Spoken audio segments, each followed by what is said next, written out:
1976 में कांग्रेस ने इमरजेंसी के दौरान हमारे संविधान का बेसिक स्ट्रक्चर बदल दिया था, मूल ढांचा बदल दिया था। संविधान का जो प्रियम्बल है उसको बेसिक स्ट्रक्चर कहते हैं, मूल ढांचा कहते हैं।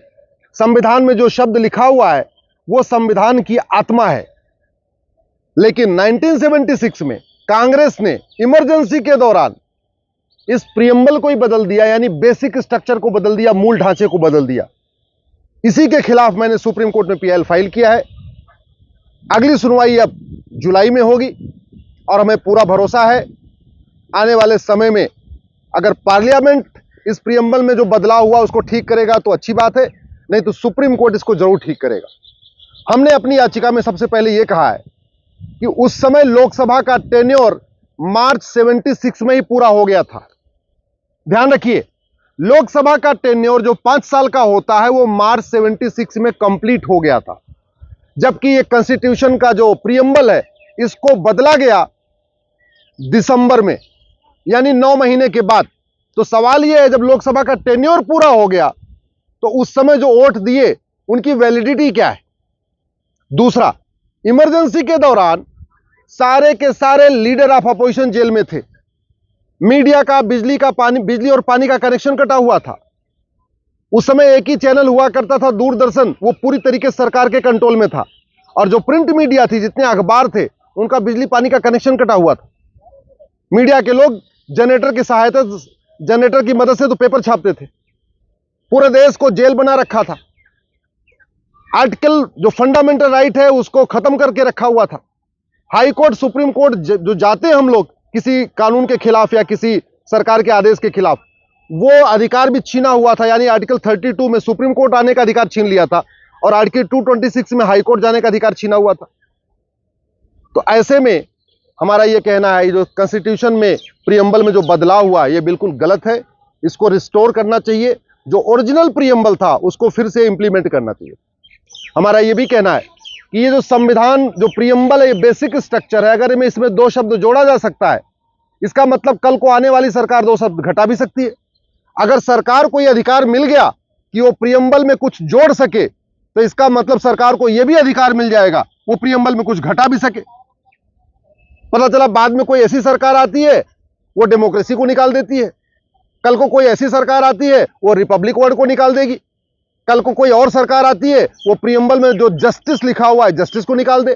कल को कोई और सरकार आए वो जो प्रियम्बल में इक्वलिटी लिखा हुआ है उसको निकाल दे, फ्रेटर्निटी को निकाल दे, यूनिटी को निकाल दे। तो ये बिल्कुल ठीक नहीं है। इसलिए कॉन्स्टिट्यूशन के प्रियम्बल में बदलाव की इजाजत नहीं मिलनी चाहिए।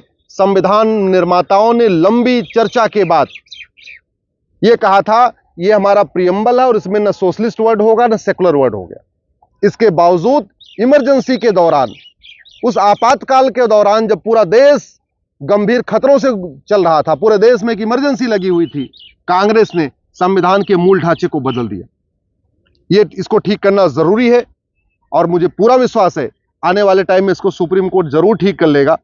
हमारा यह भी कहना है कि अगर ये जो कॉन्स्टिट्यूशन का प्रियम्बल है, अगर इसमें कुछ जोड़ सकते हैं, नया जोड़ना भी है, तो वो प्रियम्बल के नीचे जोड़ना चाहिए। जब एक बार प्रियम्बल पे डेट पड़ गई कि 26 नवंबर 1949 को ये प्रियम्बल तैयार हो गया, हमारे संविधान निर्माताओं ने कहा है कि 26 नवंबर 49 को हमने इस कॉन्स्टिट्यूशन को अडॉप्ट कर लिया, यानी प्रियम्बल उसी दिन फ्रीज हो गया। अब प्रियम्बल में बदलाव नहीं कर सकते। अगर प्रियम्बल के साथ कुछ नया जोड़ना है तो नीचे जोड़ सकते हैं।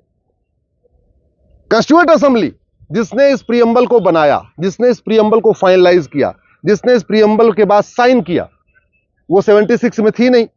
यानी 1976 में जब ये संविधान जो प्रियम्बल बदला गया है, ना उस समय लोकसभा थी ना उस समय संविधान सभा थी। तो सवाल यह, जब संविधान सभा भी नहीं है, लोकसभा भी नहीं है, तो ये बदलने का अधिकार कैसे मिल सकता है? उस समय जो टेन्योर बढ़ाया गया था लोकसभा का, वो केवल और केवल इमरजेंसी काम के लिए बढ़ाया गया था। संविधान का बेसिक स्ट्रक्चर बदलने के लिए नहीं बढ़ाया गया था। उस समय लोकसभा का टेन्योर बढ़ाया गया था, लेकिन जो टेन्योर बढ़ा था वो केवल और केवल बेसिक रिक्वायरमेंट पूरा करने के लिए, लोगों की मूलभूत आवश्यकताओं को पूरा करने के लिए बढ़ाया गया था, न कि ये कॉन्स्टिट्यूशन के प्रियम्बल जो कि कॉन्स्टिट्यूशन का बेसिक स्ट्रक्चर है, जो संविधान की आत्मा है, उसको बदलने के लिए नहीं बढ़ाया गया था। कोई भी इमरजेंसी जो होती है या कोई अगर एक्सटेंशन होता है, वो एक्सटेंशन में वो सारे अधिकार नहीं होते जैसे ओरिजिनल अधिकार होते हैं। तो जो अधिकार लोकसभा को 5 साल के टेन्योर में मिलता है, वो अधिकार एक्सटेंशन में नहीं मिलता। एक्सटेंशन हुआ था केवल और केवल इमरजेंसी रिक्वायरमेंट के लिए। इसलिए 1976 में जब ये प्रीएम्बल में शब्द जोड़ा गया सोशलिस्ट सेकुलर, उस समय न संविधान सभा थी, न लोकसभा थी, न तो सरकार के पास ये अधिकार था उसको बदलने का, न लीडर ऑफ अपोजिशन से इस पे कोई डिस्कशन हुआ, न पूरे देश में इस पे चर्चा हुई। इसलिए इस संविधान में से जो सोशलिस्ट सेकुलर शब्द जोड़ा गया है उसको निकाला जाए और संविधान का जो प्रीएम्बल, ओरिजिनल प्रीएम्बल था, उसको रिस्टोर किया जाए।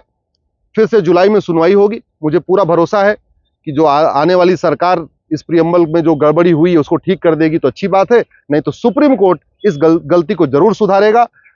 प्रीएम्बल को बदलने में due process of law follow नहीं हुआ है, प्रीएम्बल को बदलने में रूल ऑफ लॉ फॉलो नहीं हुआ है, प्रीएम्बल को बदलने में जो कॉन्स्टिट्यूशन में अमेंडमेंट का प्रोसीजर है वो नहीं फॉलो हुआ है। और सबसे इंपॉर्टेंट है कि अगर हमने एक बार प्रीएम्बल को बदलना शुरू कर दिया, आने वाली सरकारें लगातार बदलती जाएंगी। एक बार अगर प्रीएम्बल में कुछ जोड़ने का अधिकार हमने सरकार को दे दिया तो घटाने का अधिकार भी मिल जाएगा। पता चला बाद में प्रीएम्बल के आधे प्रीएम्बल के शब्द इक्वलिटी, जस्टिस, लिबर्टी, फ्रेटर्निटी को ही निकाल दिया, नए शब्द और ले आके रख दिया।